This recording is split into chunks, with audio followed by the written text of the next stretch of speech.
So there wasn't a lot of front loading of things that they needed before the tariffs hit? Yeah, I'll tell you what, it really does call into question some of the conventional wisdoms. And, you know, it's going to be interesting to see what happens next month when we get this number, or we see some of the other numbers like current account, see how they fared. Because I don't know, I've been watching these numbers a long time. I don't think I've ever seen the trade deficit cut in half in 1 month. Not bad. Right? Not bad. Come on, guys.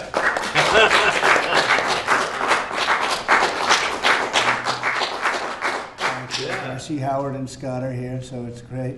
You guys want to stand over here, you might as well. You're the ones that help produce those numbers, and it'll only get better. The tariffs are so important, and that's why we were so happy with the decision yesterday where the tariffs continue, because without the tariffs, our nation would be imperiled.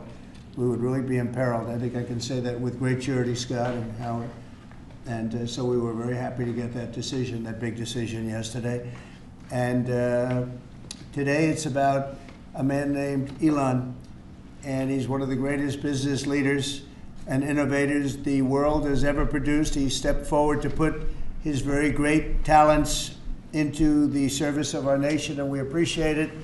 And I just want to say that Elon has worked tirelessly helping lead the most sweeping and consequential government reform program in generations. And you know the kinds of things that he's found and his people have found. He's brought a group of very smart people in, and they found things that are pretty unbelievable.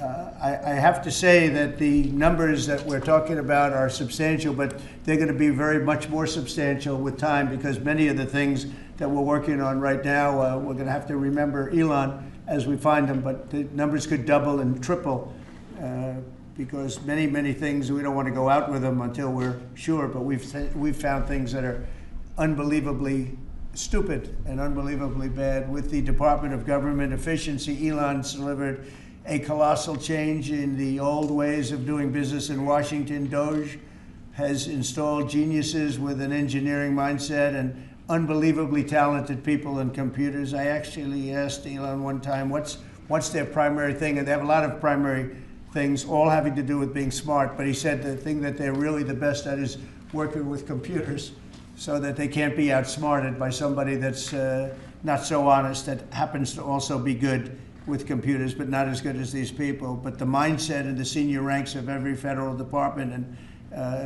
it's really changed. And with Elon's guidance, they're helping to detect fraud/waste and modernize broken and outdated systems. So as you know, we're talking about various systems and changing systems. And, you know, sadly, it takes a long time to do that. You'll change, let's say, a system at IRS and computerize it properly, where the job can be done in 1/10 the time, but it takes sometimes years to rebuild those systems.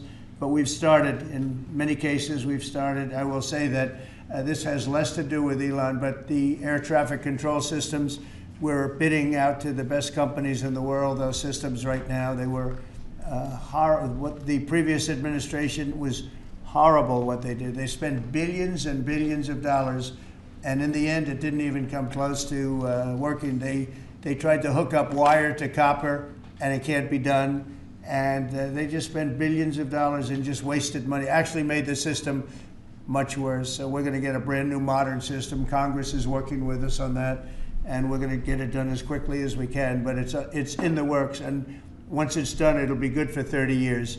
But we have a system that's 48 years old and would have a modern computer hooked into a very outdated computer, and they don't hook up. I mean, they didn't hook up. So after spending billions of dollars, they turned on the system, and in never any cases, from local to countrywide, they never worked.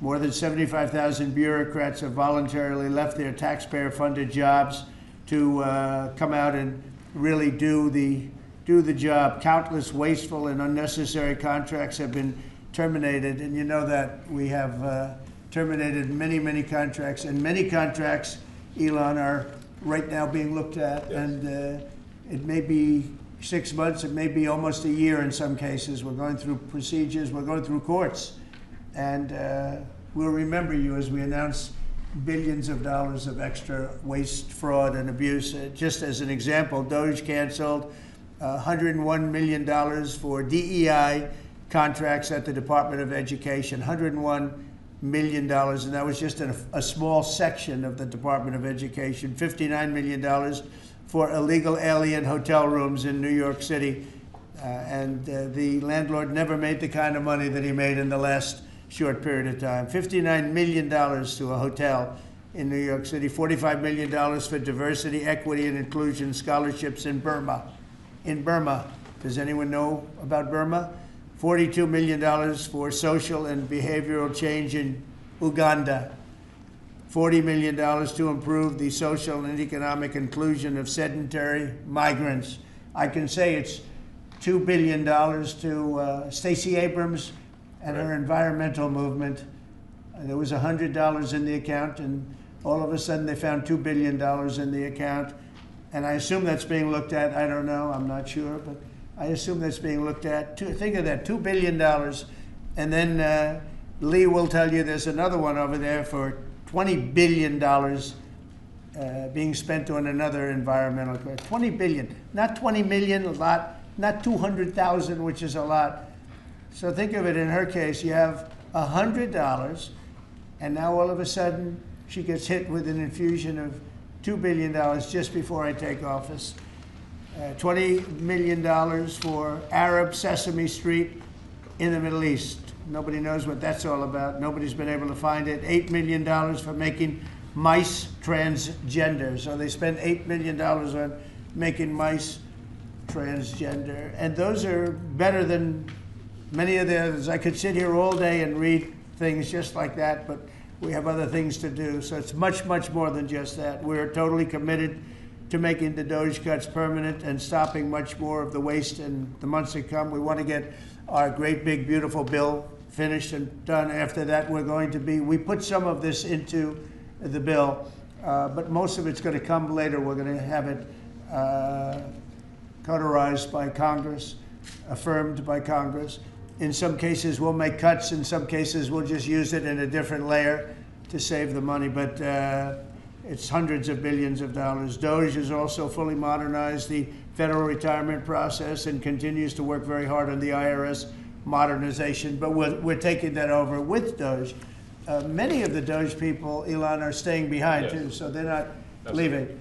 And Elon's really not leaving. He's going to be back and forth, I think. I have a feeling.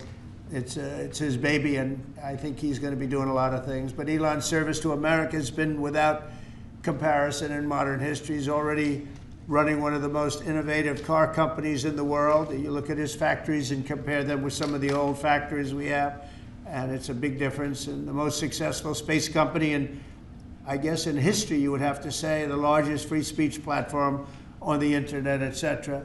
Yet Elon willingly, with all of the success, he willingly accepted the outrageous abuse and slander and lies and attacks because he does love our country. I know that very much. He loves our country. He comes from another country, a country that's going through trials and tribulations, I would say. But he's all about the USA, and Americans owe him a great debt of gratitude. So I just want to thank Elon for his time as a special government employee. Can you imagine? They call him an employee, but it's a special government employee, and for coming and helping us. And he really has changed the mindset of a lot of people. A lot of people thought, maybe we'll cut 1% or 2% or 3%. Then they said, wow, we can cut a lot more than that. And we're going to do it very surgically. We're going to continue on the march. We're making America great again. When I was in Saudi Arabia, and we were in, as you know, 3 really great countries, predominantly the 3. Qatar was great, UAE was great, Saudi Arabia, incredible. Such an incredible experience to be in those 3 countries. But the Crown Prince of Saudi Arabia, and I must tell you, the great leaders of the other 2 that we just mentioned, they all said the same thing, that the United States is the hottest country right now anywhere in the world. And 6 months ago, we thought it was dead. It was like a dead country. And it would have been a dead country if we didn't have the right result on November 5th. There would have been a horrible, horrible situation was going on with the borders, with transgender for everyone, men playing in women's sports, and so much more. But they were saying the hottest country anywhere in the world. And then I played that little clip because that was one person who's respected, or two people, because Joe was in that one too. Joe's a good man. But that was one group of people saying something about the success of what we've done over the last 4 months. They cannot believe it. In the one case, they said they've never seen anything like it as long as they've been doing what they've been doing. They've been doing it for a long time. So I just, I want to thank Elon for helping. And again, you know, the United States right now is the hottest country anywhere in the world. There's no country as hot, and we're doing really well. We came, when I left, we had no wars, we had no problems. We defeated ISIS, we rebuilt our military, and we had no inflation. And when I came back, we had a lot of inflation. We had wars all over the place. We had the embarrassment in Afghanistan where we gave up billions and billions of dollars of military equipment, the most embarrassing moment in the history of our country, I believe. I believe that strongly. We have Russia with Ukraine. We had the attack on Israel in October, the horrible attack, October 7th. Horrible, horrible attack. Nobody's ever seen anything like it. And now we have something where we're really healing a lot of that.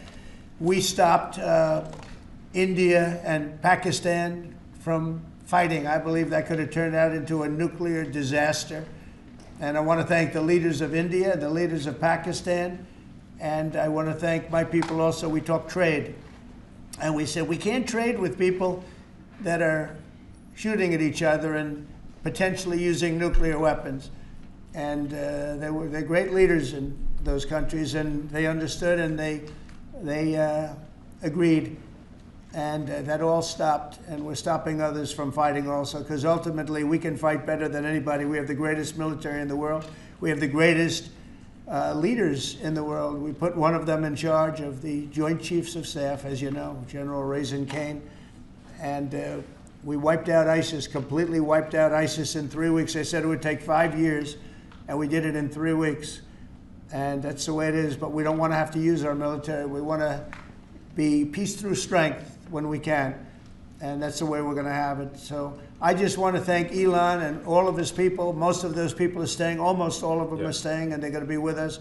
And you're going to see the results coming long into the future. Even a year and 2 years later, you're going to see a lot of the results, and those hundreds of billions of dollars are going to be adding up, and they're going to continue to add. It'll be interesting, really interesting to see what the final number is going to be. But again, Elon gave an incredible service. Nobody like him, and he had to go through the slings and the arrows, which is a shame because he's an incredible patriot. The good news is that 90% of the country knows that, and they appreciate it, and they really appreciate what he did. And I gave him a little special something we have here. Thank you. A very special that I give to very special people. I have given it to some, but it goes to very special people, and I thought I'd give it to Elon as a presentation from our country. Thank you. Thank you, Elon. Thank you. Take care of yourself. Thank you. You see the lock. The lock on this is amazing. That's right. Large lot. Well, let me say perhaps a few words that this is not the end of Doge, but really the beginning. My time as a special government employee necessarily had to end. It was a limited time thing. It's 134 days, I believe, which ends in a few days. So, so that it comes with a time limit.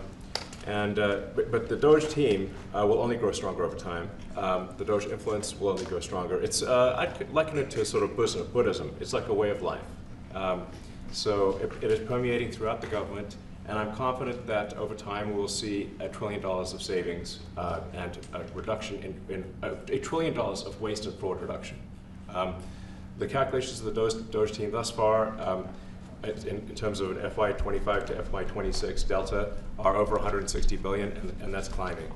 We expect that number will probably go over 200 billion soon. So I think the Doge team is doing an incredible job. They're going to continue doing an incredible job, and I'll continue to be visiting here and be a friend and advisor to the president, and I look forward to Times being back in this amazing room. By the way, isn't this incredible? Look at this incredible. It's stunning. I think the way that the Oval Office, how the president has just completely redone the Oval Office. It's beautiful. I love the gold on the ceiling. Thank you. It's pretty nice. Yeah.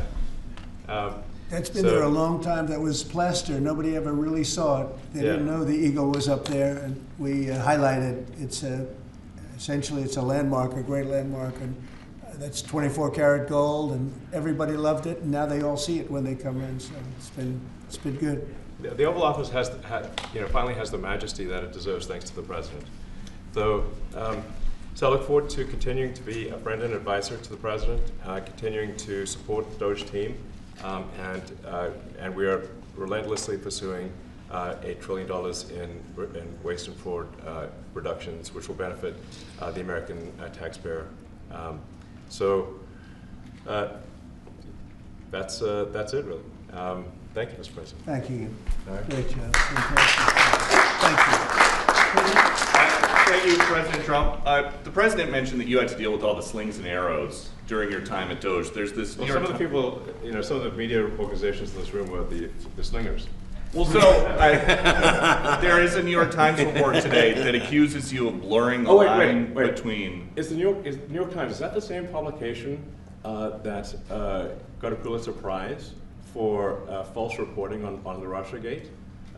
Is it the same organization? I got to check my Pulitzer counter. It is. I think the judge just ruled against the New York Times for their lies about the Russiagate hoax, and that they might have to give back that Pulitzer Prize. That New York Times. Let's move on. Okay, then Next President question. Trump. I got one for President Trump. So President Trump, Biden aides who used to work here are in talks with Republicans in Congress to go and testify about what they did or didn't do to possibly conceal President Biden's decline.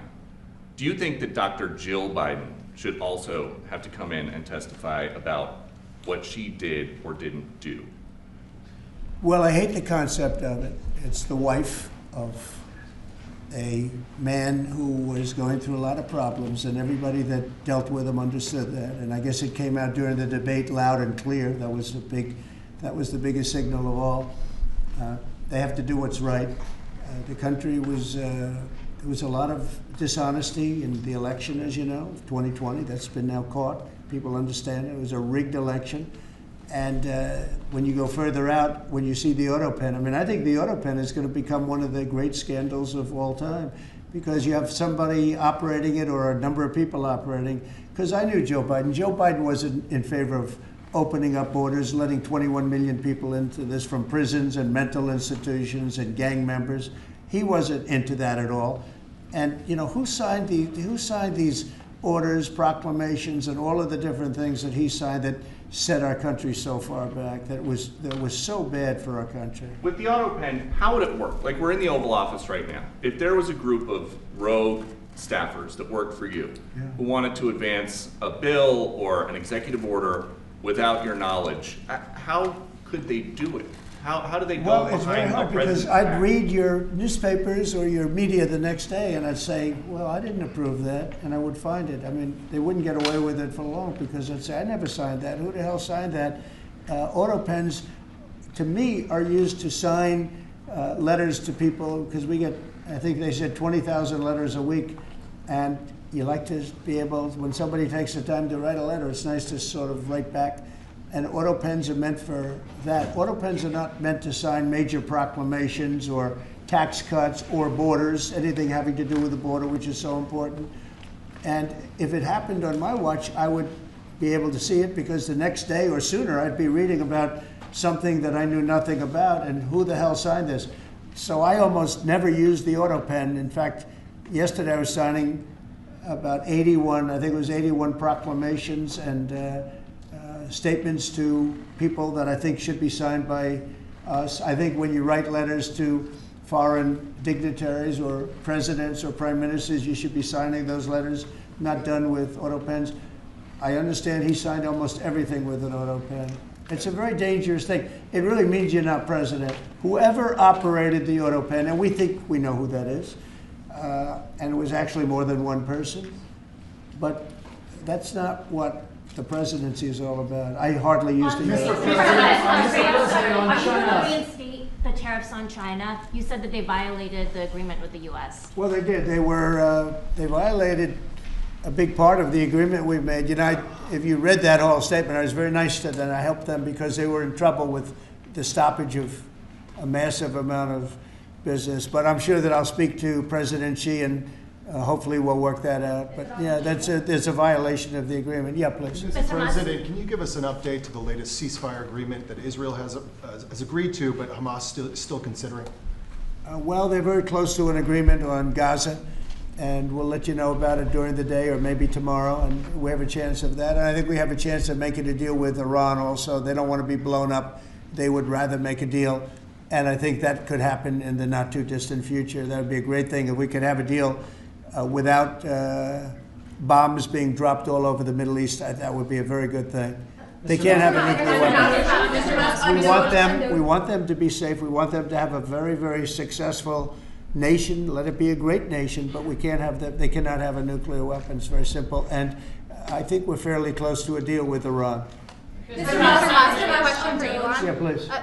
You said just now that you look forward to being a friend and advisor to the president. So do you expect to continue advising the president and Doge informally, or are you going to sort of shift your focus entirely to your companies?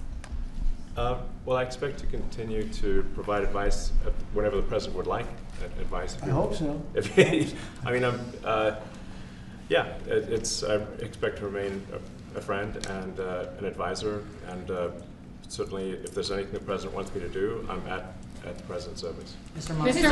Musk, on Doge, you said that there was $1 trillion promise for cuts from Doge. Yes, I think we do expect over time to achieve the $1 trillion. But what have you found in your time here was the biggest roadblock to getting those cuts? Was it the cabinet, or was it Congress, or something else? What was the biggest roadblock from your work? It's mostly just a lot of hard work. It's really not any one person or Congress. It's going through really millions of line items and saying just each one of them makes sense, what does not make sense. Obviously, at times when you cut expenses, those who are receiving the money, whether they're receiving that money legitimately or not, they do complain. And you're not going to hear someone confessing that they received money inappropriately. Never. They're going to always say that they received money appropriately for an important cause. Naturally, that's what you'd expect. So we just have to. It's just a lot of work going through the vast expenses of the federal government and just really asking questions. What's this money for? Are you sure it's actually being used well? Many times we can't even find anyone who defends it. So for a lot of the expenses, there's actually no defender at all. And then we have to just work through the process of stopping the spending, where there's often literally no defender. Nobody even knows why the money's being spent. It's truly absurd. I mean, we find situations where there are millions of software licenses with 0 people using them. 0. Exactly. This is the quizzical expression. You're like, surely, if there's millions of software licenses, someone should be using them. No, and then we've got to go through the process of saying, okay, look, if no one's using the software, we can terminate this software license agreement. That's everywhere in the government. Mr. Musk, what do you think would be easier, colonizing Mars or making the government efficient? It's a tough call, but I think colonizing Mars and making life multi-planetary is harder. And as I said, we do expect to achieve over time the $1 trillion of savings. We can't do it in like a few months, but if you say by I think the official end of Doge, which the president may choose to extend, is the middle of next year. Say by the middle of next year, with the support of the president and Congress, could we achieve $1 trillion of savings? I think so. We're on track to do so. Do you have faith that Congress is going to? Mr. Musk. Go ahead. Thank you, Mr. President. You had mentioned earlier in the week that Doge had become a whipping boy, and as the president mentioned, you went through a lot to go through this process. Yes. Was it worth it for you, and what would you change? Yes, so what we found was happening was that if there were any cuts anywhere, then people would assume that was done by Doge. And so we became like essentially the Doge boogeyman. where if so any cut anywhere would be ascribed to Doge. A friend of mine's daughter, who's at law school at Georgetown, thought that Doge had cut the Senate, internships the legal internships for the Senate, and we have nothing to do with that. So if they have been cut, it's not to do with us. Just as an example. So, it just became a bit ridiculous where any cut anywhere was somehow Doge, and including things that made no sense, and we would agree made no sense. There are many things that occur in the government because it's the banal evil of bureaucracy. It's sort of the frankly largely uncaring nature of bureaucracy. It's as the great Milton Friedman said, money is spent most poorly when it is someone else's money being spent on people you don't know, and that's how federal spending is. And then you can't really even blame the individuals because the way the government works is complaint minimization. So when you do try to, when someone within the government tries to stop money being spent, there's usually someone that complains. And then their manager will say it's not worth the trouble, just pay it anyway. That happens over and over again. So was it Mr. worth I think it was an important thing. I think it was a necessary thing, and I think it will have a good effect in the future. Thank you, President Trump. Peter? This week there was a video on board a plane that showed the First Lady of France slapping her husband, Emanuel Macron. Do you have any world leader to world leader marital advice on those phones? Make sure the door remains closed. That was not good. That was not good. No, I spoke to him, and he's fine. They're fine. They're two really good people. I know them very well, and I don't know what that was all about, but I know them very well, and they're fine. What do you think about this Democratic Party plan to avoid being swept in every battleground state again by spending $20 million to study how to speak to American men? Well, they spent $2.8 billion.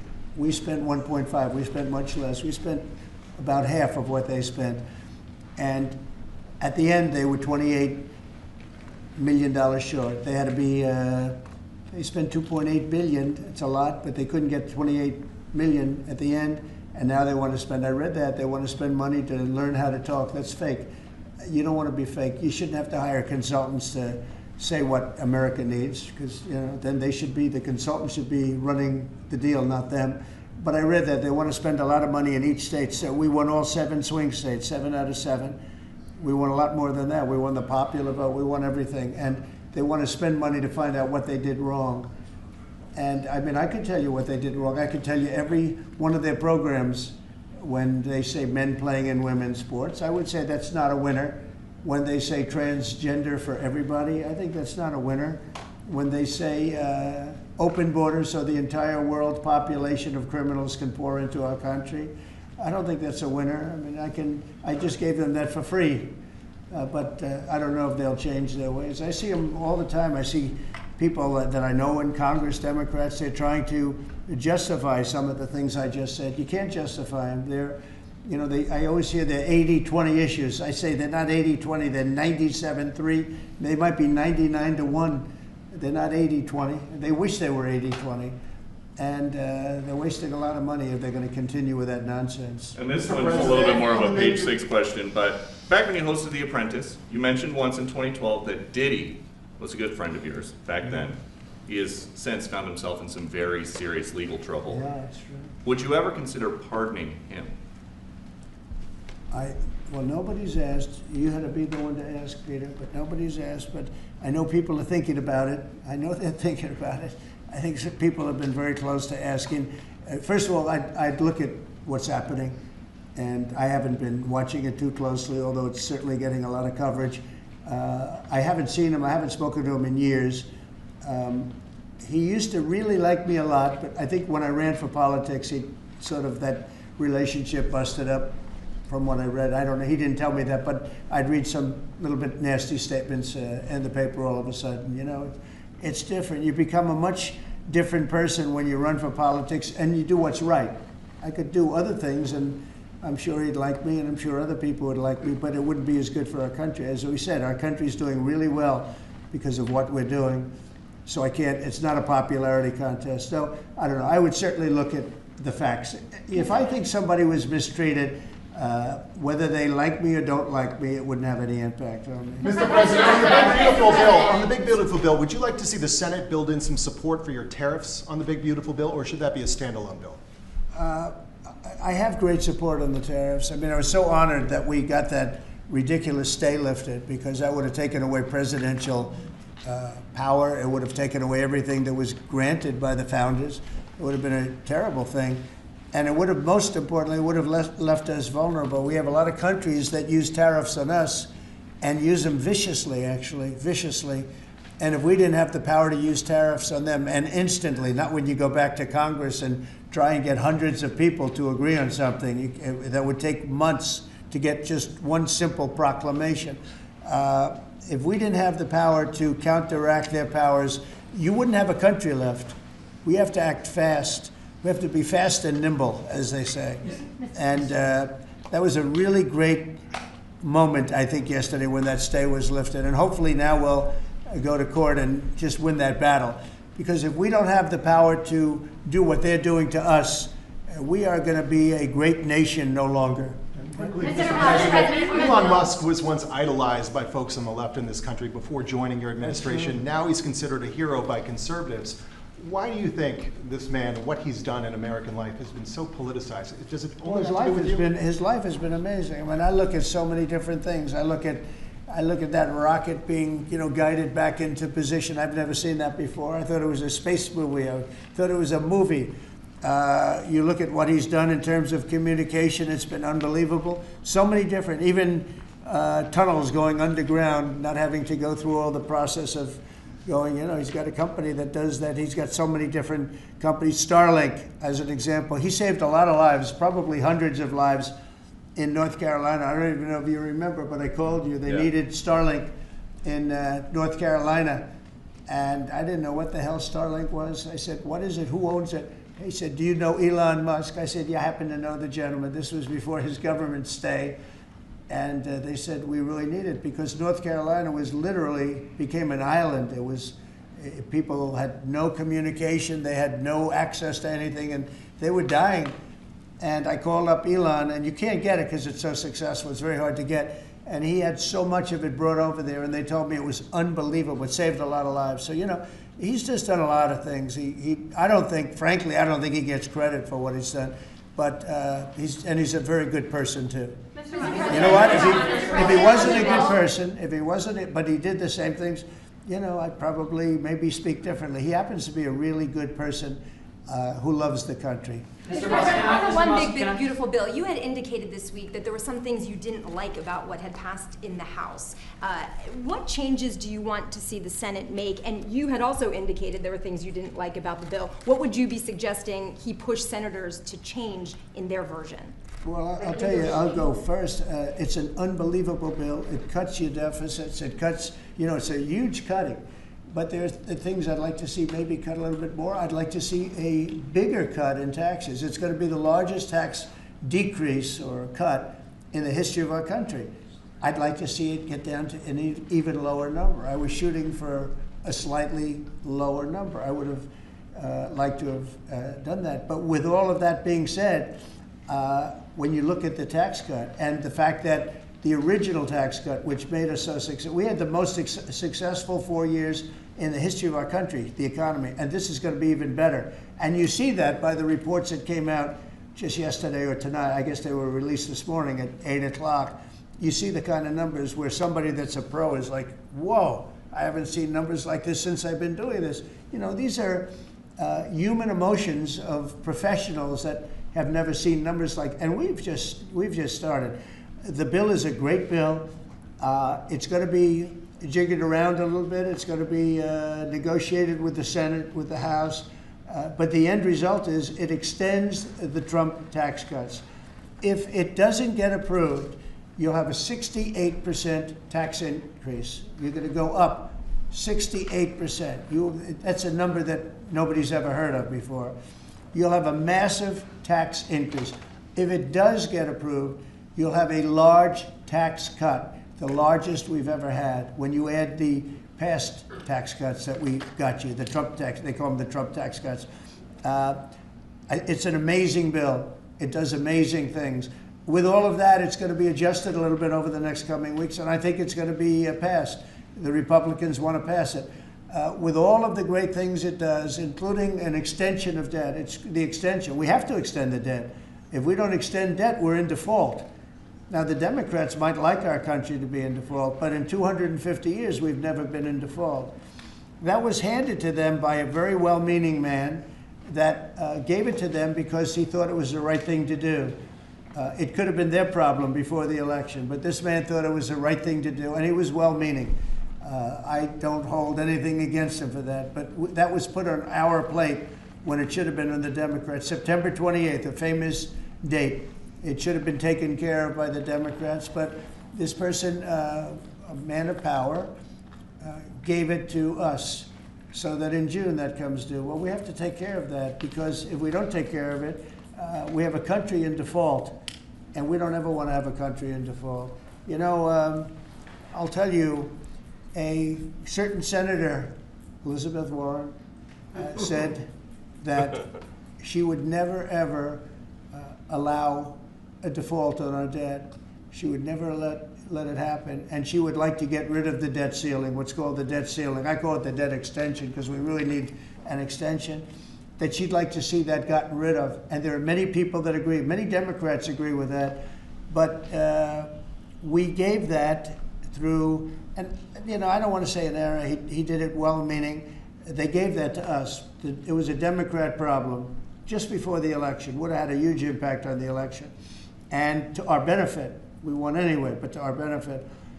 But felt that really for the good of the country, we should extend that. But Elizabeth Warren and various other people would like to see that, her whole career she wanted to see it terminated, gotten rid of, not being voted on every 5 years or 10 years. And the reason was because it's so catastrophic for our country. And I always agreed with her. That was one thing I agreed with her on. Now, I haven't spoken to her, but I would say that if you asked her that question now, she'd say, no, it's their problem. But it's a very unfortunate situation. It's a very unfair situation. And she happened to be right on that. It should be gotten rid of, or it should simply be extended. But that's one of the things that gets taken care of in this bill.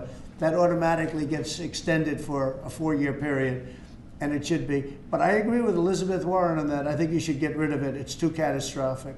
Yeah, please, go ahead. What message do you like to send to international students? Are they still welcomed to study in the United States? And one question for Mr. Musk. The students? Well, we want to have great students here. We just don't want students that are causing trouble. We want to have students. I want to have foreign students. I think Harvard, you know, it's close to 31%. That's a lot. Our country's given $5 billion plus to Harvard over a short period of time. Nobody knew that. We found that out. I wouldn't say that was a Doge thing, but we found that out over a period of time. That was sort of a Trump thing. We ended up in litigation for other reasons because they're very anti-Semitic. And in finding out and in going through the books, we found out that the country gave them $5 billion plus, much more than that, actually. And we're having it out with them, and let's see what happens. I think we have a very good, well, it's a very sad case. It's a case we win. We can't lose that case because we have the right to make grants. We're not going to make any grants like that. But I don't think Harvard's been acting very nicely. I think Columbia wants to get to the bottom of the problem. They've acted very well. And there are other institutions, too, that are acting, but Harvard's trying to be a big shot. And all that happens is every 3 days we find another $100 million that was given. 2 days ago, we found $200 million more. The money's given to them like gravy. I'd like to see the money go to trade schools, where people learn how to fix motors and engines, where people learn how to build rocket ships, because you know somebody has to build those rocket ships. Yeah. And I'd like to see trade schools set up, because you could take $5 billion plus hundreds of billions more, which is what's spent, and you could have the greatest trade school system anywhere in the world. And that's what we need, to build his rockets and robots and things that he's doing, and to build lots of other things. And, you know, I went to school with people in some cases, they weren't good students, but they could fix the engine of a car better than anybody I've ever seen. They could take it apart blindfolded. They had an ability at that. And they did very well. They made a lot of money. You know, it's a very skilled job. It's great. But I'd like to see a lot of money going into trade schools. I've always felt that. And we probably found our pot of gold, and that's what's been wasted at places like Harvard. And the money's been wasted. Yeah, please. Yeah, well, I wanted to ask quickly, Mr. Musk, is your eye okay? What happened to your eye? I noticed there was a bruise there. Well, it wasn't. I wasn't anywhere near France, so. But. What does that mean? No, I didn't notice his eye. First lady of France. Getting slapped, you know. I didn't notice. Yeah, no, I was just horsing around with Little X, and I said, "Go ahead, punch me in the face," and he did. Turns out, even a 5-year-old punching you in the face actually does. That was X that did? Yeah. X could do it. If you knew X, you I could saw do his it. mom right now. But I didn't really feel much at the time, and then I guess it bruises up. But I was just horsing around with the kids. I didn't basically. notice it actually. President Trump, I got one. I know that you try to stay pretty neutral because not your war, but as And by the way, not my war. I just want to solve the problem for people. This was not a war that was going to happen if I were president. right, and so not your war, but as you try to fix it, and as you survey this hellscape of the Ukrainian front lines, It's horrible. and you and your team deal with a very stubborn Vladimir Putin. Yeah. Do you And look? Zelensky. Yeah. But do you look at this Very conflict stubborn Zelensky too. any differently now? Like, do you look at this and see Putin as the good guy or the bad guy? So I've known him very well, and I went through a lot of things with him because Russia was, the Russia hoax turned out to be a total hoax. New York Times, they got a Pulitzer Prize. They have to give back the Pulitzer Prize. That's my lawsuit, and they're doing very poorly in that lawsuit. But they wrote stories about how it was true and it was false, and a lot of Washington Post also. I have gotten to see things that I was very surprised at. Rockets being shot into cities like Kiev during a negotiation that I felt was maybe very close to ending.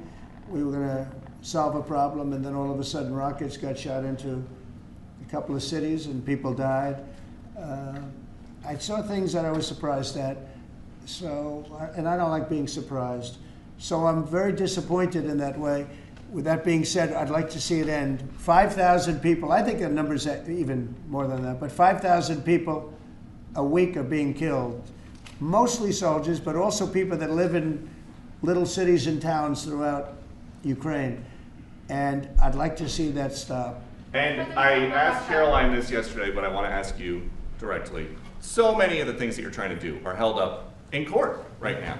If the courts are going to have so much influence over U.S. policy, do you wish you would have just become a judge instead? Yeah, well, look, it wasn't meant to be that way. If you look at the founders, the president had certain powers, and you have your three groups, and they all had supposed to be pretty equal powers. But you can't have a judge in Boston running foreign policy in places all over the country because he's got a liberal bent or he's a radical left person. That's what the executive branch is for, and you have checks and balances. But we had millions of people pour into our country, many criminals poured into our country, murderers, mental institutions from all over the world being emptied out into our country.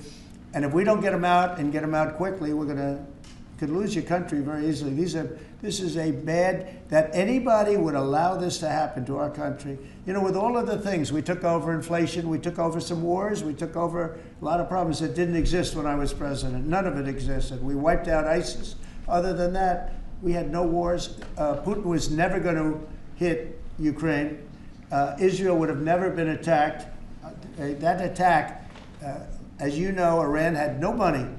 They didn't have money for Hamas. They didn't have money for Hezbollah. They had no money whatsoever. That wasn't going to happen. All of these things that happened weren't going to happen. You wouldn't have had inflation. So it's very sad when I came back. But the thing that is the hardest is that they allowed 21 million people into our country, and many of those people are stone-cold criminals. They moved their criminal population into the United States, and of all the things that, are bad. I solved inflation, I believe, already. I got the fuel prices down. The fuel prices came down. That's one of the reasons. They screwed up the energy. They screwed up the cost of gasoline and oil and gas.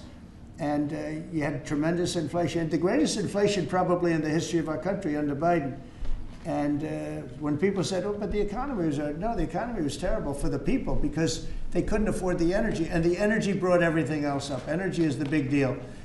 But with all of that, we solved that already. In 4 months, we solved it. $1.99, $1.98 gasoline. First time people have seen that in a long time since my term. But the hardest thing to solve is millions of people pouring into our country, many of whom are criminals. Because remember, these countries are smart.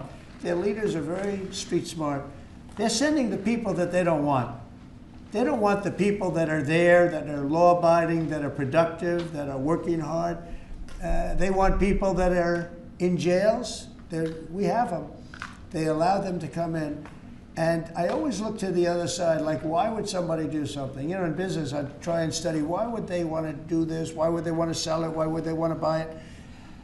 One thing I can't figure out is, what would an administration, what were they thinking when they allowed millions of people from prisons all over the world, not just from South America, Venezuela, all over the world, from the Congo in Africa, hundreds of people, thousands of people from the Congo, rough prisoners, from Asia, from Europe, rough parts of Europe. Why would they allow them to come into our country? Why would they do that? It's the one thing I can't figure out. And I don't believe it was Joe Biden. I really don't. I mean, look, he's been a sort of a moderate person over his lifetime, not a smart person, but a somewhat vicious person, I will say. If you feel sorry for him, don't feel so sorry because he's vicious. What he did with his political opponent and all of the people that he hurt a lot of people, Biden. And so I really don't feel sorry for him. But he wasn't a person that would allow murderers to come into our country. He wasn't a person that was in favor of transgender for anybody that wanted it, take kids out of families, et cetera, et cetera. So I just don't understand why a thing like this, how a thing like this could have been allowed to happen. Very sad. It's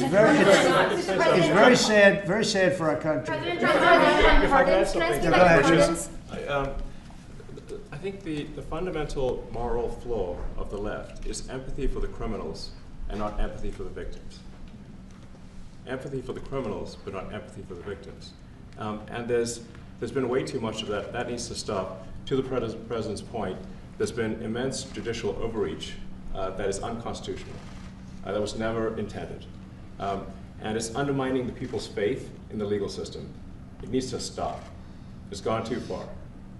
Mr. President, just today, we had, just a couple of hours ago, we had a great decision from the Supreme Court, thank goodness, that was very important. We had two important decisions yesterday on the tariffs because, again, we have to be able to fight a fair fight with other countries. Howard, would you say we have to be able to use tariffs to fight people that use tariffs on us? I mean, if we didn't have that power of tariffs, we would economically be destroyed as a country because they will destroy us. Other countries will destroy us with unchecked tariffs. We can check them when we have the use. They tried to take that power away from us. And if you take that power away, we're not going to have a country. We won't have an economically viable country. But it's very important on immigration that we be able to get people out without having to go through a long court case. I mean, it was up to some of these judges. Every single one of these millions of people, criminals, prisoners that were let go from jails because they save a fortune when they do. They brought them into the United States. You know what they're saving? The money they're saving? But some of murderers, it's very important that we're able to get those people out of here fast, bring them back to their country where they belong. And those countries take them, because if they don't take them, they have to go through the wrath of the United States, and they take them. But we have judges that don't want that to happen. And it's a terrible thing. That's going through the court system right now, that whole situation. But when ICE and with Border Patrol, they've done an incredible job. When they do this incredible job, and they capture 100 killers and drug dealers, and we can't keep them for years here as we go through trials. We have to get them out rapidly, and we know who they are. We know who they are, and we're very careful about who they are, but we have to get them out rapidly, or again, we're not going to have a country. Okay? Maybe one or two more. Go ahead. Are you concerned that tariff may also affect companies like Tesla, which has parts manufactured abroad? And this is also to you, Mr. Musk. Well, he's going to end up building his whole car here. I mean, I thought he built his whole car. Pretty much he does. He's got incredible factories, and like I looked at one in Texas. It's unbelievable. No, all of the manufacturers will build their parts here too. I mean, it used to bother me. They make a part in Canada, a part in Mexico, a part in Europe, and it's sent all over the place, and nobody knew what the hell was happening. I think it's ridiculous. You build a car, make it in America, and I gave them a little leeway on that. You know, gave them some leeway. But over the next year, they've got to have the whole thing built in America. That's what we want. We want America to buy American-built cars. Thank you very much, everybody. Thank you, Chris. Thanks, guys. Thank you, guys. How was your meeting with Jerome Powell? Good meeting. It was a good meeting. Are you considering? Thanks, guys. Keep going. Keep going. Keep going. Thank you. Thanks, guys. Let's go straight out here. Thank you. Thanks, guys. We can come back for the chords. Ray, you want me to take the